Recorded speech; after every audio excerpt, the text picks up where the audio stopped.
MoviePass, the $10 mistake that broke Hollywood.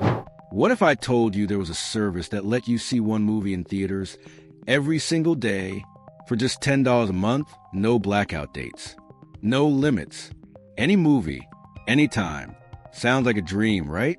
That dream became real for a hot minute, and then it exploded like popcorn in a fire. Act 1, the birth of Disruptor. MoviePass launched in 2011 as a high-concept subscription service. Think Netflix, but for theaters. Initially, the price was $30 to $50 a month. Niche, but sustainable. Users got a card, picked a movie on the app, and walked into the theater like royalty. But in 2017, everything changed. MoviePass slashed its price to $9.95 a month. Unlimited movies. No fine print. People lost their minds.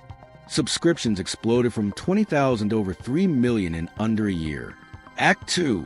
Too good to be true. Here's the problem. Theaters weren't part of the plan. MoviePass paid full price for every ticket. So if you saw just 2 movies a month, they lost money. If you saw more than that, they got wrecked. Their model depended on most users signing up and not actually going. But movie fans were passionate. And when it's unlimited, people binged hard. One user reportedly watched over 150 movies in a year. That's not a subscription. That's bankruptcy. Act 3, desperation moves. To stop the bleeding, MoviePass started playing dirty. They blocked access to popular movies like Mission, Impossible, Fallout, changed user passwords without permission, required users to upload selfies and GPS data, added random outages and app errors. At one point, they even limited customers to 2 specific screenings a day of movies no one wanted to see. The goodwill they had built, gone. Act 4, the collapse.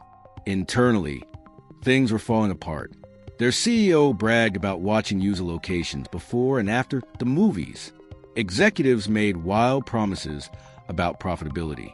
And investors, they were hemorrhaging millions. In 2018 alone, MoviePass lost over $150 million. By 2019, the company shut down, but it didn't go quietly. They were investigated by the FTC, hit with class action lawsuits, exposed for shady data practices. It became a Hollywood horror story, but not the kind you could buy popcorn for. Act V, legacy mode. MoviePass didn't just burn fast.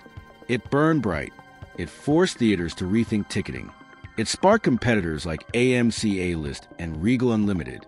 It proved people want a subscription model for movies, just not one based on financial delusion. In 2021, the MoviePass name was bought back by one of the original co-founders. They claimed they'd revive it using blockchain and AI. But by now, most people just shake their heads. Closing reflection. MoviePass wasn't a scam. It was a wild experiment, built on a dream, fueled by hype, and undone by its own success. The lesson? Even the best ideas will fail without math behind the magic. MoviePass gave the world a glimpse of a future where movies were affordable for all. But in the end, they wrote a script they couldn't afford to film.